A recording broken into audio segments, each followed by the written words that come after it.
Góðan daginn gott fólk, velkomin á þennan fyrsta kynningafund vegna rekstrarársins 2025 og 2026 hjá Högum. Það hófst hjá okkur 1. mars síðastliðinn og tekur þá þessi fyrsti fjórðungur til mars, apríl og maímánaða sem var þá að ljúka núna fyrir nokkrum vikum. Ég heiti Finnur og við Guðrún Eva Gunnarsdóttir, framkvæmdastjóri fjármálasviðs, munum að vanda fara fjallaðans rekstur Haga á fjórðungnum, segja frá einhverjum fréttum og svara spurningum í lokin ef einhverjar berast. Því tengt þá vil ég benda áhugasum á að það er hægt að senda inn spurningar á fjárfestakynningu@hagar.is. Það er heldur stutt frá síðasta uppgjörsfundi, hann var í loka apríl og það má segja að niðurstöðurnar á þessum fyrsta fjórðungi séu í einhverju náttúrulegu framhaldi af því sem við ræddum þá. Árið byrjaði dálítið eins og síðasta ár endaði, það er mjög sterkur fjórðungur, heilt yfir það sem að rekstur allra helstu eininga okkar gengur vel. Bæði hérna heima á Íslandi og einnig hjá SMS í Færeyjum. Við erum að sjá ágætis tekjuaukningu á sviði dagvöruverslunar og hún er drifin áfram af auknu seldu magni og fjölgun heimsókna í verslanir og síðan er góð afkoma Olís, hún byggir á aukinni eftirspurn eftir eldsneyti í smásölu, aukinni eftirspurn eftir þurrvöru og veitingum og almennum rekstrarumbótum sem hafa skilað skilvirkari rekstri þjónustustöðva. Þannig að það er skemmst frá því að segja að með þessum fyrsta fjórðungi þá er árið að fara virkilega vel á stað hjá okkur en að því sögðu þá vindum við okkur í lengri útgáfuna. Hefbundin kaflaskipti, við förum yfir fréttir starfsemi og svo uppgjörið og svo ljúkum við á stöðum og horfum og byrjum þá á því að fara yfir svona lykiltölur fjórðungsins, samanteknar. Vörusalan nam 48,1 milljarði, það er aukningum ríflega 9%. Það er kannski aðeins villandi tala því án SMS þá er aukningin 1% en það er enda líka villandi tala vegna þess að ef við horfum aðeins svona í starfsþættina þá er ágætis vöxtur í dagvörusölu um 7% en á meðan það er samdráttur í tekjum hjá Olís 13% sem ég útskýri á eftir. EBITDA afkoma styrktist, nam 446 milljónir króna, hagnaður sömuleiðis var 1165 milljónir króna, það er bæting 26% og 37% í þeirri röð. En hérna er nauðsynlegt að horfa til þess að í samburðartímabilinu eða á samburðartímabilinu þá gætir ekki áhrif að SMS í rekstrartölum þannig að það verður að draga það frá en engu síður er ágætis vöxtur á þessum ákomu stærðum. Framleiða hlutfall styrkist töluvert stendur í 24,1% og laun- og kostnaðarhlutföll eru að hækka einnig. Það eru sömu ástæður í grunninn fyrir þessari breytingu, annars vegar má rekja þetta til SMS og svona annars konar framleiðar og kostnar hlutfallastigs þar og einnig svo til Olís þar sem ég kem inn á eftir breytingar á heimsmarkaðsverði og olíu hafa afgerandi áhrif á þessar stærðir hjá okkur. Eiginfjár hlutfall var 36,7%, aðeins yfir markmiðum stjórnar og á fínum stað. Nú, áður höldum lengra, þá er ágætt að horfa á þessi helstu áhrifaþætti í okkar rekstri sem að við búum við almennt séð. Það er verðbólga, gengi gjaldmiðla og olíuverð.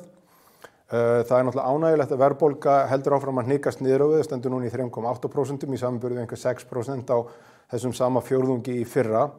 Ef við horfum okkur nær þá á matarverðbólguna eða verðbólgu í mat- og drykkjarvöru, þá er það ákveðið áhyggjuefni að hún er heldur í hærri kantinum og miðað við vísitölu neysluverðs og það er ákveðin vonbrigði hvað hún er þrautseg. Sérstaklega það sem við teljum að forsendur fyrir miklum kostnaðarhækkunum eru bara einfaldlega ekki þær sömu og voru fyrir aðeins fáeinum mánuðum síðan. Nú krónan hefur heldur styrkst í samanburði á milli fjórðunga, lítillega gagnvart evru en töluvert mikið gagnvart dollar sem hefur gefið verulega eftir og núna kannski aðallega á fyrri hluta eða svona á þessum mánuðum febrúar, mars, apríl. Eins og við höfum oft rætt áður þá hefur olíuverð á heimsmarkaði afgerandi áhrif á ýmsar stærðir í okkar rekstri, bæði á tekjur og framleiðar hlutföll og í því samhengi þá má benda á að tekjur Olís lækkuð umtalsvert og framleiðar hlutfall Olís hækkaði. Skýringin er að finna í þessari mynd sem sýnir að meðalverð á olíu er ríflega 20% lægra en það var á sama fjórðungi í fyrra. Þið sjáu það vel á neðsta myndinni í highlightuð, það sem línan er highlightuð. En þetta hefur þau áhrif að tekjur lækka eðlilega og framleiðar hlutfall hækkar án þess að framleiði krónutalið sé nokkuð að breytast að því gefnu að fjöldi seldar líta haldist.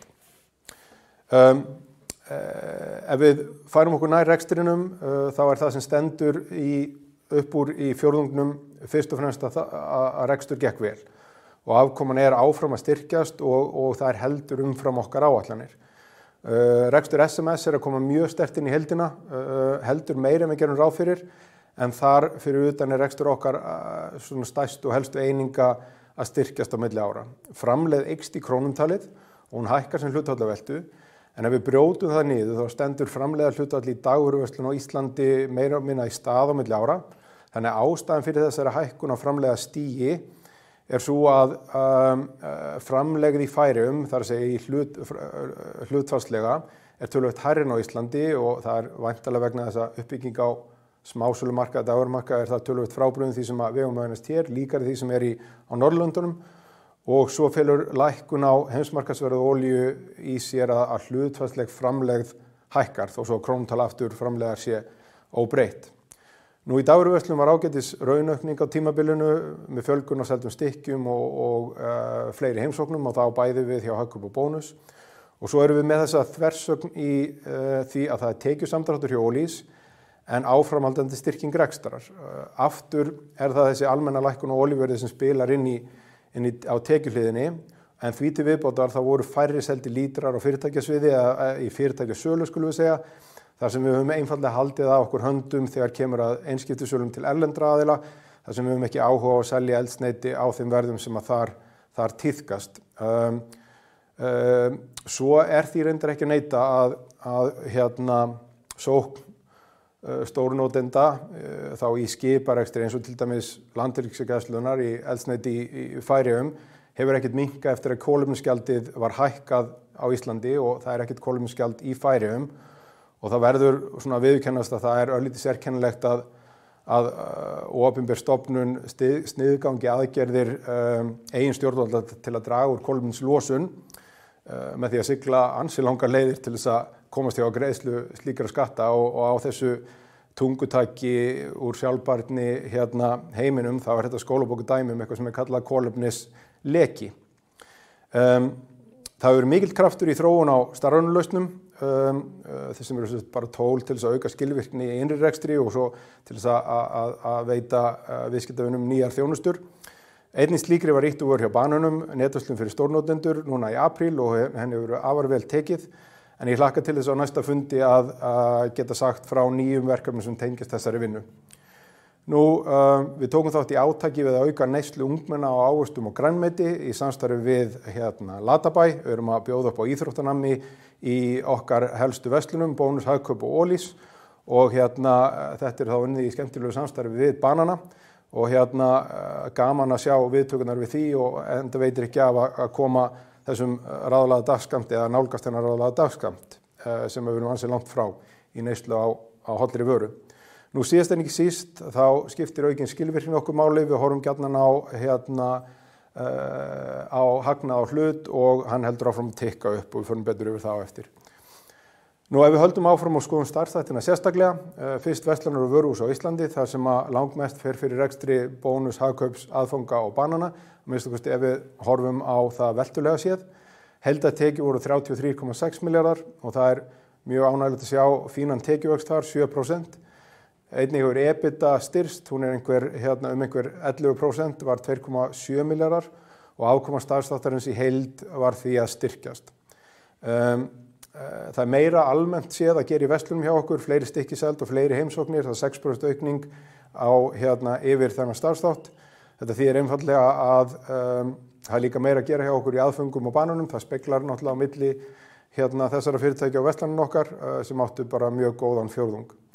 Nú Eldum rétt hefur þjónað íslenskum heimilum 1000 máltíða á hverju viku núna nokkur ára skeið við ansi góðan orðstíð. Þeir sem hafa gleymt að panta eða ákveða að panta ekki hafa núna síðasta 1,5 ár geta nálgast Eldum rétt í Hagkaup sem fín viðbót en nú Eldur rétt einnig aðgengilegt í Bónus í aðeins einfaldari útgáfu og það nýjung sem Eldur rétt kom með núna fyrir réttum mánuði síðan og að fá ansi góðar viðtökur. Nú uppbyggingin í stórkaup heldur áfram, þar höfum við lagt áherslu á vöruframboð í matvöru, kannski til viðbótar við rekstrar og heilbrigðisvöruna, þannig að það hlutfallslega mest aukning í matvörunni en ágætisvöxtur áfram hjá stórkaup. Og Sara byrjaði svo árið að krafti, sumarlínan frá Spáni var greinilega vel heppnuð og það hjálpaði örugglega að fá góðviðrið í maí vegna þess að það endurspeglast í fínni sölu og góðri afkomu betri en í fyrra. Ef við skoðum þá svona okkar stærri verslanir, Bónus fer vel á stað á árinu og það svo sem ekkert sem kemur endilega mikið óvart. Vörusalan nam 24 milljörðum, jókst 7% og afkomur heldur að styrkjast milli ára. Það í samræmi við það að heimsóknir á þessum fjórðungi hafa aldrei verið fleiri og við erum að setja fleiri stykki í körfurnar sem ánægilegt sérstaklega að því að við höfum leitast við að auka framboð af stærri og hagkvæmari einingum sem eðli máls samkvæmt fækkar stykkjum sem settir í körfurnar. Það svo sérstaklega ánægilegt og í rauninni bónuslegt að samhliða auknum umsvifum þá hefur okkur tekist vel í að halda svona aftur af vinnustundum, með öðrum orðum að skilvirkni rekstrar í Bónus ennþá að aukast. Nú á síðustu mánuðum þá hefur Bónus lagt sérstaka áherslu á að sníða vöruúrval og svona auka þægindi fyrir barnafjölskyldur með því meðal annars að bjóða upp á hollt snarl fyrir börn í verslunarferðum, stuðla eins og ég nefndi íþróttanami með Latabæ, áhuga á neyslu og áherslum á grænmeti, með því að styðja sérstaklega við barnafjölskyldur sem eru að eignast börn á þessu ári með því að færa þeim veglega gjöf sem kölluð barnabóksbónus og eins og staðan í dag þá hafa 1100 fjölskyldur sótt þessa gjöf sem ótrúlega ánægilegt og við erum stolt af þessu verkefni og gaman að því hvað því hefur verið vel tekið og við gerum ráð fyrir að undir lok árs þá verði 3000 fjölskyldur sem hafa fengið barnabóks frá Bónus með þessum hætti. Jafnvel fleiri. Vikulega þá göngum við skrifi lengra í að hjálpa neytendum að kaupa hagkvæmt inn og við bjóðum upp á vörur sem í flokknum ódýrast vikunar í Bónus á tilboði. Þetta aftur okkur leið til þess að hjálpa viðskiptavinum að velja sem hagkvæmasta innkaupakosti og þarna vil ég þakka mjög öflugt og gott samstarf sem við eigum við Byrgja sem að hjálpa okkur í að búa til þennan sparnað fyrir okkar góðu viðskiptavini. Nokkrar verslanir hafa fengið andlitslyftingu hjá okkur, nokkur fjárfesting í því, Bónus í Ögurhvarfi á Akranes og í Naustahverfinu á Akureyri, allar betrumbættar á fjórðungnum, en heilt yfir þá getum við sagt að þetta bara virkilega sterkur fjórðungur fyrir Bónus og það heilmikið framundan. Nú hagkaup var á svipuðum nótum, þar að segja að það fín tekjuaukning, vörusalan nam 6,4 milljörðum sem það byrja 9% aukning frá því í fyrra, heimsóknum að fjölga töluvert og seldum stykkjum líka og í ljósið þess að hagkaup hefur verið að auka töluvert mikið úrval á tilbúnarréttum sem hefur aftur þessi áhrif að fækka stykkjum í körfu, þá erum við ánægð með þessa þróun og svona bendi til þess að nýjungar í vöru og þjónustuframboð hagkaup sem við höfum lagt sérstaka áherslu á þeirra að draga ágætlega að. Nú netverslunin heldur áfram að stækka hjá okkur, hlutfallslega töluvert hraðar heldur en tekjur eru aukast hjá hagkaup. Það mjög mikil aukning í sölu á veisluréttum í netverslun og voru seldir upp margir dagar á þessari ferming á útskrifta sem voru uppseldir. Enda þetta þægilegur og hagkvæmur og í rauninni frábæru valkostu fyrir alla veislur stórar og smáar. Nú við höfum í hagkaup lagt mjög mikið upp úr því að búa til fleiri og skemmtilegri ástæður til þess að fyrir viðskiptavinni að sækja hagkaup heim og við erum fyrir utan það að búa að landsins besta úrval af matvöru almennt, þá erum við til dæmis búin að vinna mjög mikið í því að auka úrval af sérvöldu kjöti. Aldrei verið meira spennandi úrval í því, bæði fersk og frosið og erum að vinna þarna með steikur sem eru kannski óvenjulegar og sjaldgæfar að sækjast eftir, allt frá einhverjum tripteik eða flanksteikum og svo framvegis. Og mér finnst nú gaman bara því við erum að gera þetta í dag að nota tækifæri og segja frá því fyrir áhuga fólk nautakjöt og steikur að það væri ástæða til þess að koma við í Skeifunni, hagkaup í Skeifunni eða Garðabæ í dag vegna þess að þar var að koma í dag, bara í þessar 2 búðir, sennilega flottasta íslenska nautakjöt sem hefur komið í verslanir hingað til, Black Angus steikur frá Nýjabæ sem undir Eyjafjöllum, þar sem að Jón Örn og bóndi og fjölskylda hans hafa komið upp alveg ótrúlega flottri ræktun með þeim flottari sem fyrirfinnst hér og eina vandamáli við þetta er að magnið er lítið og að mun örugglega klárast hratt. Vonandi verður eitthvað eftir þegar það er mætið. Við settum einhvers konar Evrópumet í sölu á Bilda berböngsum úr einni búði við páskana í Smáralindinni. Okkar góðu samstarfsaðilar að utan þeir skilja ekkert hvað er hægt að selja marga bangsa. Samstarfið við Latabæ var ég búinn að nefna. Við opnum nýja og mjög glæsilega snyrtivörudeild í Garðabæ og síðan hefur Hagkaup verið duglegt að halda alls konar viðburði allt frá dönskum dögum yfir í snyrtivörukynningar sem hafa verið mjög vel sóttar. Þannig að svona heilt yfir erum við ánægð með hvernig Hagkaup er að þróast sem verslun og sérstaklega samhliða því að rekstur hefur verið að styrkjast. Þá komið að Ólís, næsta starfsþætti hjá okkur. Þar eru að fylgja eftir virkilega góðu síðasta ári með fyrsta fjórðungi sem er á svipuðum nótum, tekið úr 11,4 milljarðar og minnkuðum 13% frá fyrra ári. Eins og ég nefndi áðan, þá er ákveðin þversögn í því að tekjur draga saman en afkoma er enga síður að styrkjast en ástæðan er frekar einföld og hún helgast af tvennu. Annars vegar heimsmarkaðsverð á olíu sem ég er búinn að nefna. Tonnið var meðalverð tons í fyrra var $810 á tonnið og það komin í 640 og það er hægt að útleggja þetta beint yfir í einhverja 8-10% tekjusamdrátt með við núverandi olíugjald og aðra skatta á eldsneyti. Hins vegar þá seldum við töluvert færri lítra á fjórðungnum, það var 17% samdráttur, en fyrst og fremst er það vegna þess að sala til erlendra stórnotenda sem eru að eiga við okkur einskiptis viðskipti, hefur verið töluvert minni og aftur er það fyrst og fremst vegna þess að við höfum ekki mikinn áhuga að selja lítra sem eru að bera lága eða enga framlegð og er varla heimilt að gera það er allt í lagi. Það sem við erum upp á móti þessu er að í smásölu, þar að segja á bensinstöðum, þá fjölgar seldum lítrum töluvert. Bæði eru það Íslendingar sem eru að sækja meira inn á stöðunar hjá okkur og einnig ferðamenn. Rekstur þjónustöða hefur almennt verið að styrkjast. Bæði eru að sjá mjög kröftuga sölu á nýlenduvöru og veitingum á stöðunum hjá okkur og svo eins og ég nefndi áðan höfum við náð góðum árangri halda aftur af hækkandi launakostnaði, tímanotkun og stöðvum og það gerist ekkert endilega oft en það er gaman að sjá þegar launulegur í rekstrarreikningi er niður á milli ára og þjónustustig heldur en svo er hjá Ólís núna.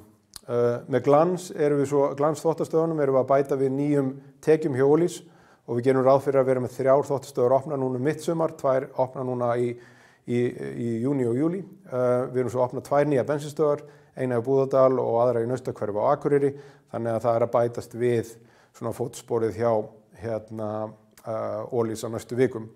Almennt séð erum við ánægð með framþróun á Ólís og mjög sterkan rekstur núna allnokkurt skeið. Til að ljúka þessari yfirferð á rekstrinum þá þurfum við að skoða verslanir og vöruhús í Færeyjum sem er þá þessi starfsemi í samstæðu SMS sem við erum að sýna núna í annað skipti í uppgjörum hjá okkur eða annan fjórðung í röð. Til áréttingar þá er hérna undir ágætlega fjölbreytt starfsemi þar sem burðarásin í henni er smásala, aðalega dagvöruverslun, þar sem við erum með 13 verslanir undir merkjunum Bónus, Miklagarður og Millan, en síðan eru þarna nokkri veitingastaðir, við erum með framleiðslustarfsemi og hlutfallslega nokkuð stórt fasteignasafn. Þetta var mjög góð fjórðungur hjá SMS, vörusalan nam 3,8 milljörðum og EBITDA starfsþáttarins er gefin 528 milljónir og heilt yfir er afkoma heldur umfram það sem við gerum ráð fyrir. Við erum smám saman að komast betur og betur inn í reksturinn hjá SMS og finnum það að innkoma félagsins í samstæðu Haga breytir ákveðnum hlutföllum.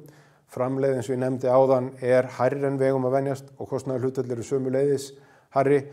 Á sama hátti rekstur veitingastaða virðist vera almennt sterkari en vegum að venjast hér, bara afkomulega. Og síðan er sá þáttur í starfsemi SMS að vaksa hlutfallslega stærra meira heldur en aðrir. Það er heilmikið gerjun á færeyska markaðnum. Það er spræk samkeppni á dagvörumarkaði og þar er SMS oft leiðandi í allir þróun. Fyrir réttum mánuði síðan þá setti Bónus í Færeyjum nýtt vildakerfi í lofti sem einfaldar verslunarferð fyrir viðskiptavini og býður upp á ýmis áhugaverð tilboð og kemur þannig í staðinn fyrir bæklingar sem sögulega hafa verið sendir inn á öll heimili landsins en ekki lengur. Og það gaman að segja frá því að þegar bónusappið var sett út, þá var það mest sótta appið í danska heimsveldinu þá vikuna sem er nú bara ágætt þegar þetta lítil verslunarkeðja í Færeyjum. Nú, þegar við komum að SMS þá voru ýmis áhugaverð verkefni í undirbúningi og við höfum verið að fylgja þeim eftir. Eitt af þessum verkefnum er uppbygging á nýjum verslunarkeðjum í Rúnavík. Rúnavík eftir að nýleg göng frá Þórshöfn voru tekin í notkun, orðin að einhvers konar úthverfi við Þórshöfn, þar sem eru miklar framkvæmdir og uppbygging og íbúðabyggð og alls konar þjónustu og við munum á haustmánuðum opna þar þennan litla verslunarkjarna með Bónus, Rumbúl og Sunset Boulevard sem eru allt fyrirtæki sem við rekum en síðan verða þarna verslanir frá þriðja aðila einnig. Þannig að fótspor SMS í Færeyjum er alltaf að stækka. Nú eins og framkom á síðasta fundi þá reksturinn í Færeyjum í góðum farvegi, hann er undir stjórn á frábæru teymi sem þar starfar og við eigum svo eftir að nýta ákveðin og ansi augljós tækifæri að gera betur þegar kemur að innkaupum og vöruúrvali og svo dylst engum að það eru augljós tækifæri þegar kemur að fjármögnun haga með þennan færeysk eða danska arm sem er hluti af samstæðunni. En þetta var svona yfirferð yfir reksturinn, nú ætlar Guðrún að taka smá yfirreið rekstrartölur og ég tek svo við aftur og eftir. Takk fyrir það, góðan dag. Ef við byrjum að renna yfir rekstrarreikninginn fyrir fjórðunginn þá sjáum við að vörusala nam 48,1 milljarði og jókst 9,2% milli ára. En eins og fram hefur komið þá er rekstur SMS ekki inn í samanburðartölum á fyrra ári en vörusala jókst 1% án rekstrarins í Færeyjum. Vörusala verslan og vöruhús á Íslandi jókst 6,9% en samdráttur var í sölu hjá Ólís rúm 13%. En líkt og Finnur hefur farið yfir þá munar þar mest að heimsmarkaðsverð á olíu hefur lækkað umtalsvert á milli ára. En einnig hefur verið samdráttur í seldum eldsneytislítrum, einkum vegna minni einskiptisviðskipta við erlenda stórnotendur. Framlag á fjórðungnum nam 11,6 milljörðum og hækkaði tæpa 2,1 milljarð milli ára eða 21,8% hækkun. Ef við tökum frá starfsþátt SMS þá jókst framlag 7,9% á milli ára.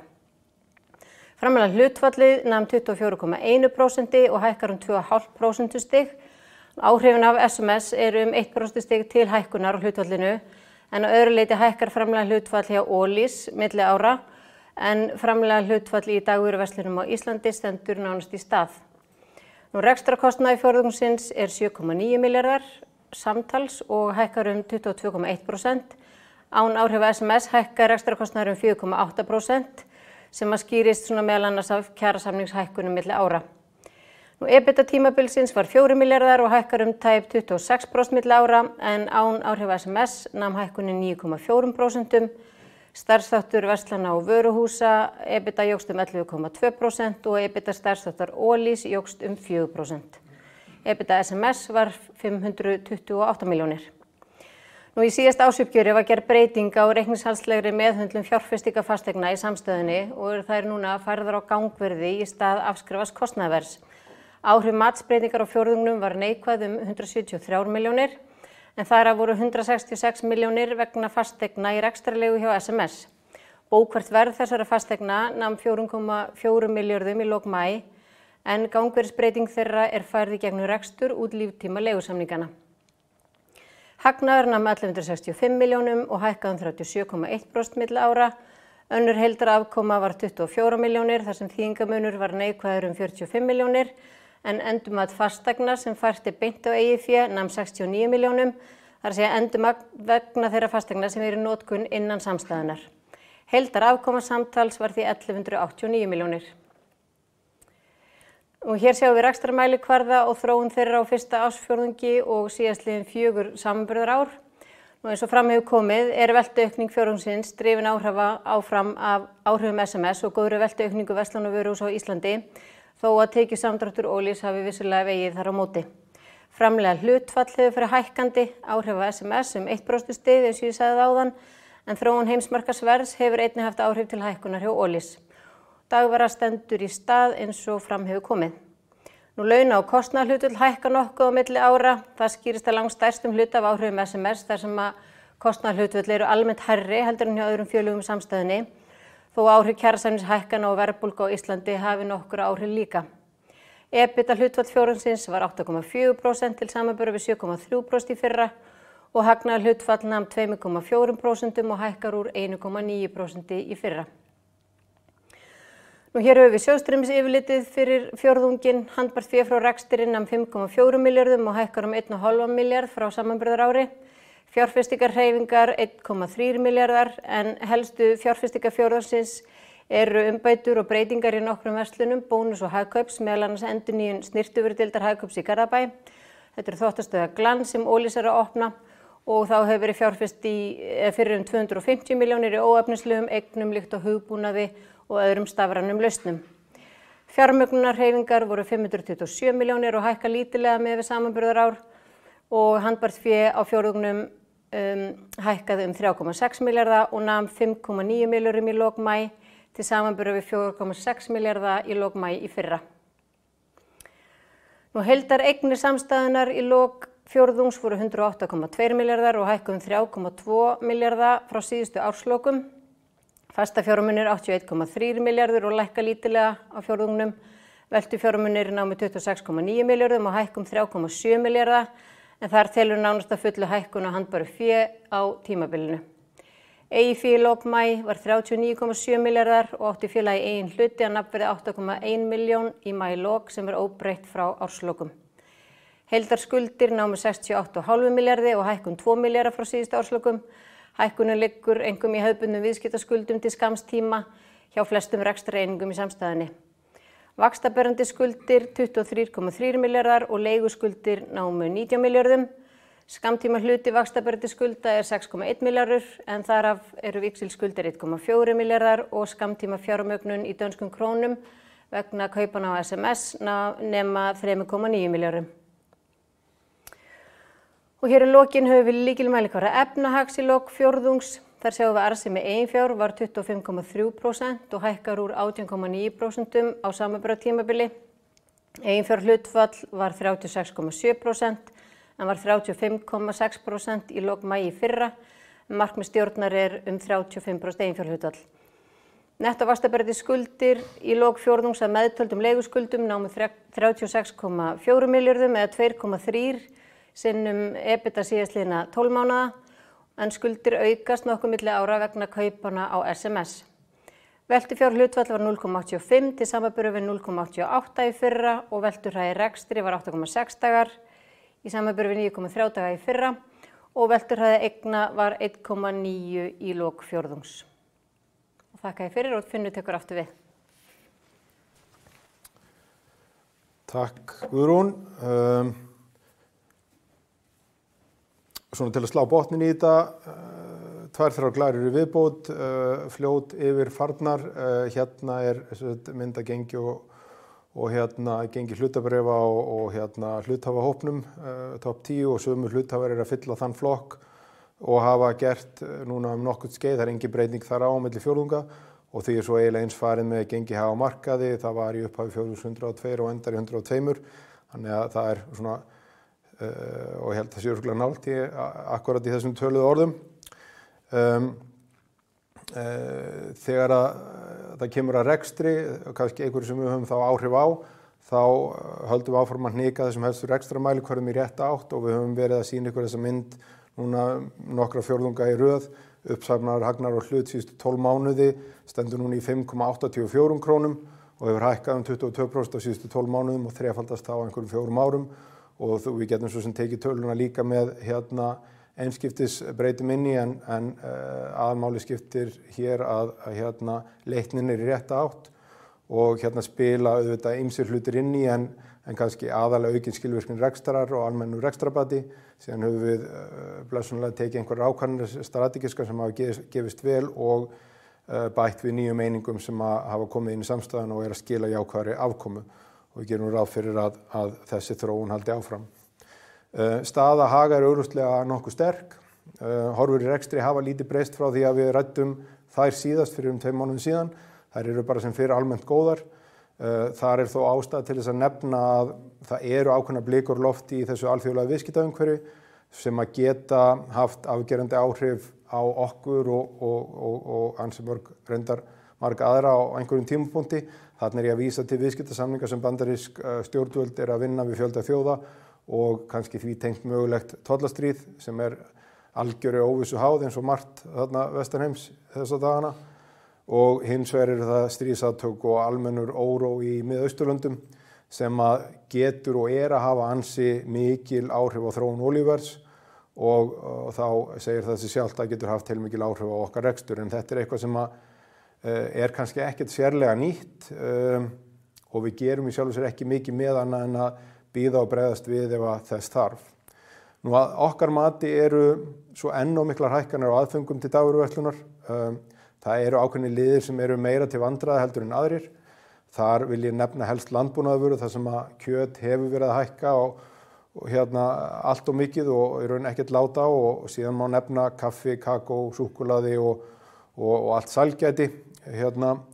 Hér spila ýmsir þættir inn í sem að við höfum litla stjórn á, það alls konar uppskeru tengd mál og annað slíkt. En almennt þá getum við sagt eins og ég sagði áðan að forsendur fyrir miklum kostnaðarhækkunum í rekstri hér heima eru ekki þar sömu og minni en þar voru fyrir nokkrum mánuðum síðan og við ætlumst til þess að það speglist í verðákvörðunum okkar birgja.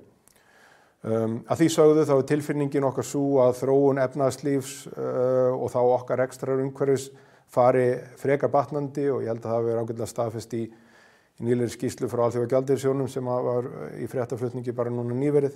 Verðbólga hefur lækkað, það mun hafa áhrif á vaxtastig til lækkunar, þannig að heimilin hafa þá meira á milli handana sem gott fyrir okkur og á sama hátt meiri fyrirsjáanleiki hvernig kostnaðarliðir að þróast og þá ég einkum að tala þann stærsta hjá okkur sem laun og það vel.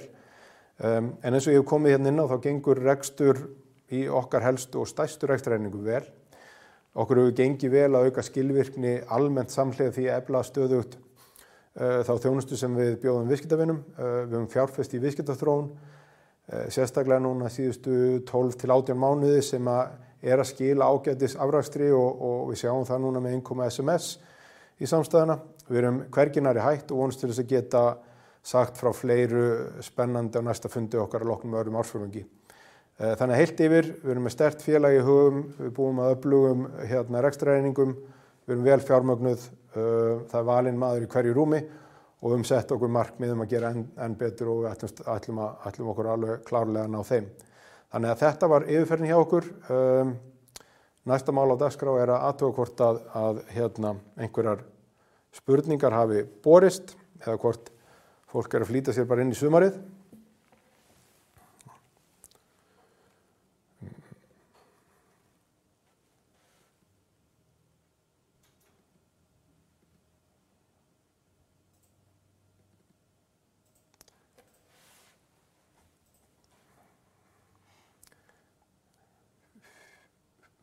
Það er ekki fullt inboxi hjá okkur, en hér þó ein spurning sem ekki óeðlileg. Það spurt hvenær búast megi við samlegð, hvenær samlegð vegna SMS fara að koma fram í tölunum. Það sem ég vil segja það að rekstur hjá SMS eins og bara þið sjáuð á þessari kynningu og þessum 2 síðustu fjórðungum hefur gengið mjög vel eftir að við tókum við félaginu. Kemur ekkert á óvart, traust og gott félag. Við erum með ýmis verkefni í gangi til þess að gera það sem við gerum betur og hvað við getum lært hvert af öðru og svo framvegis. Við gerum ráð fyrir að það verði einhver áhrif í vöruvali sem að koma þá kannski fyrst og fremst fram í því að verslanirnar hér en ekkert síður í Færeyjum verða þá meira aðlaðandi fyrir viðskiptavinnu og samkeppnishæfari sem slíkar. Það einhver kostnaðarsamlegð möguleg en það lengra í hana og þetta ekki stóru tölurnar en stóra tækifæri liggur í annars vegar í innkaupum og svo hins vegar í mögulegri fjármögnun sem við gerum ráð fyrir að skoða þau mál með haustönninni.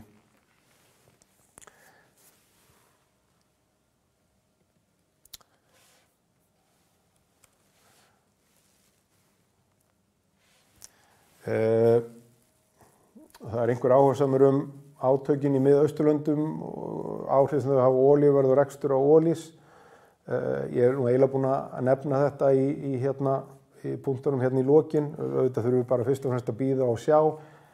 Það er heppilegast fyrir okkur að stöðuleiki í olíuverði vegna þess að þessar sveiflur gera allt frekar flókið en svona við erum að vonast til þess að hlutinni bara róist og það náist stöðuleiki þarna, en ég kannski gerir mér ekkert of miklar væntingar um það. Á meðan stýrum við því sem við getum stýrt og þar gengur út á það að styrkja undirliggjandi rekstur olís óháð sveiflum í olíuverði, og það hefur gengið vel og við gerum ráð fyrir að það verði svoleiðis áfram.